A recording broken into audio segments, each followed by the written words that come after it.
Para começar, eu já trago para você exatamente a pergunta. Hoje termina esse período das convenções partidárias. O que significa isso, João? Bom dia mais uma vez. Bom dia, Yasmin. Bom dia, Jesus. Muito feliz de estar aqui hoje com vocês para a gente começar essa semana falando sobre direito eleitoral e sobre eleições municipais. Vamos lá.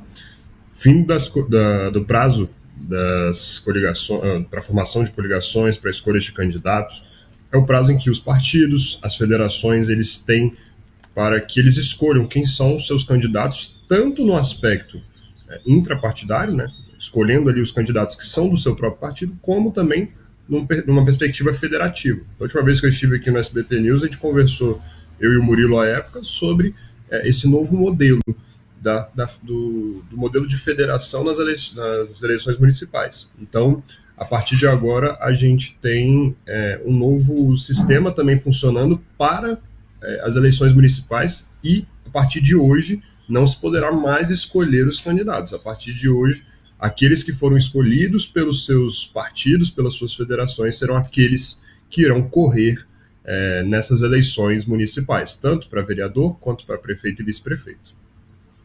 Jesus? Doutor João Marcos Pedra, bom dia, seja muito bem-vindo ao Brasil Agora. O que acontece se o partido não realizou a convenção, não apontou o seu candidato? Perfeito, Jesus. A gente tem é impossível que não se realize essa formalidade, faz parte de uma formalidade eleitoral prevista na legislação.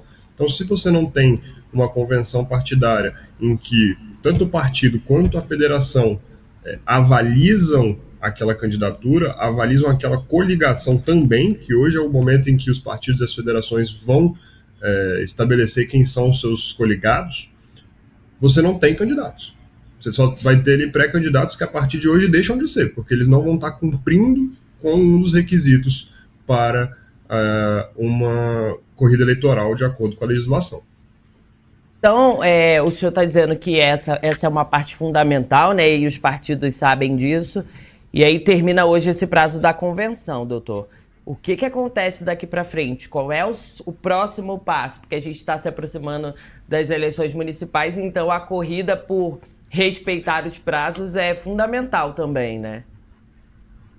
Perfeito. Quando a gente fala de prazo, a gente fala de direito, né? No direito a gente tem vários prazos e, assim, o advogado ele também está ali para poder respeitá-los e sempre deixar os candidatos atentos, assim como também os partidos.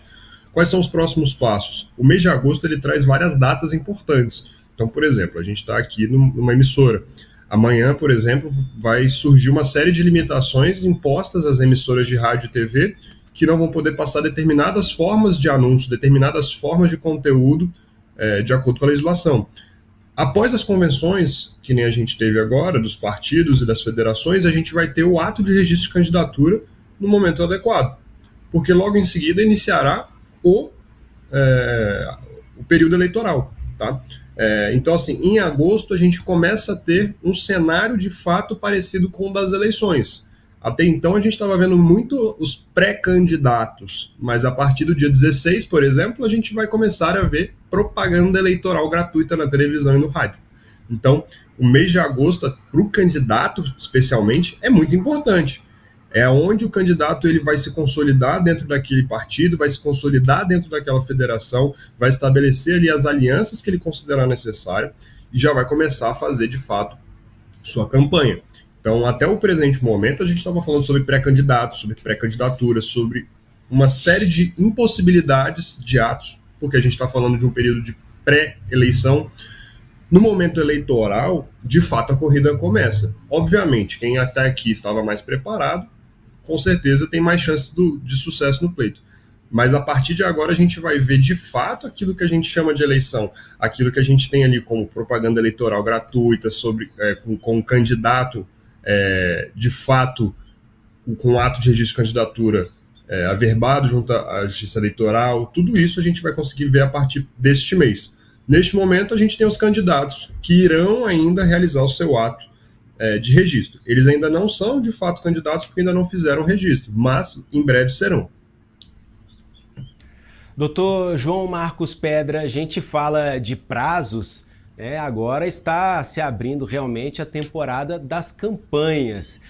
Não adianta, as campanhas já começaram, ainda que extraoficialmente, a gente já vê ali uma guerra de retórica, e a gente sabe que a batalha eleitoral ela se divide em duas grandes frentes: a campanha propriamente dita, a comunicação nas suas mais variadas vertentes, e a batalha que ocorre na arena judicial, né?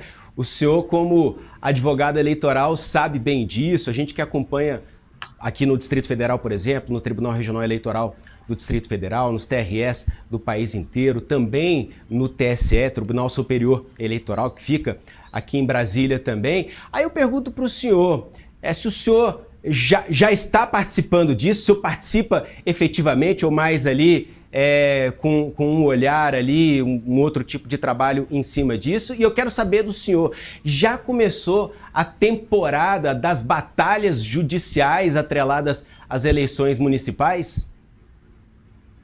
Jesus, a gente tem até agora o período de pré-campanha. O que seria o período de pré-campanha? A própria legislação eleitoral, ela traz a possibilidade do pré-candidato, obviamente ele não pode se dizer candidato, dele realizar esses atos antes do período eleitoral, visando ali um sucesso lá na frente. Só que ele não pode pedir voto, ele não pode dizer que ele vai ser candidato com essa intenção de pedir voto.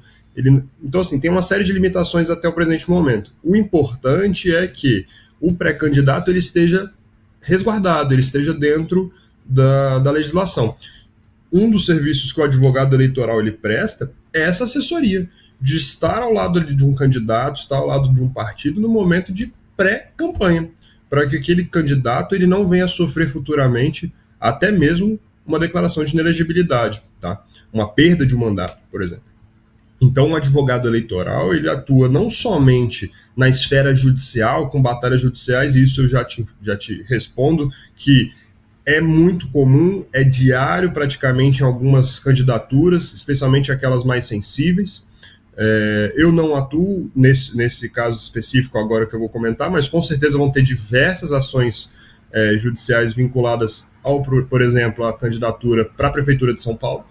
A gente sabe que é uma das prefeituras, se não for a mais cobiçada, então a gente já vai começar a ver uma série de ações judiciais, tanto AIMES quanto AIGES, que são as ações que tratam sobre temas eleitorais, especialmente no período de campanha e pré-campanha. E até mesmo porque hoje a gente discute muito sobre abuso de poder econômico, abuso de poder político, especialmente na esfera das redes sociais, abuso na utilização de verbas para poder fazer impulsionamento de conteúdo. Então, assim, tudo isso com certeza vai ser judicializado, e isso se já não foi, aí realmente eu ainda não soube de nenhum caso sobre esse tema, mas já existe, sim, ações judiciais tramitando, além do trabalho do advogado eleitoral, que é estar ali ao lado do candidato, estar ao lado do partido, realmente prestando essa assessoria para cuidado, para poder manter o seu candidato ali e o seu partido dentro das regras eleitorais, sempre apresentando quais são os cenários, principalmente jurisprudenciais, do TSE especialmente, e falando para o candidato ou para o partido, olha, tem que ser desse jeito, porque senão pode ocorrer isso. São essas as penalidades, e a conduta correta seria esta. Essa é a atuação, de fato, do advogado eleitoral, especialmente em pré-campanha.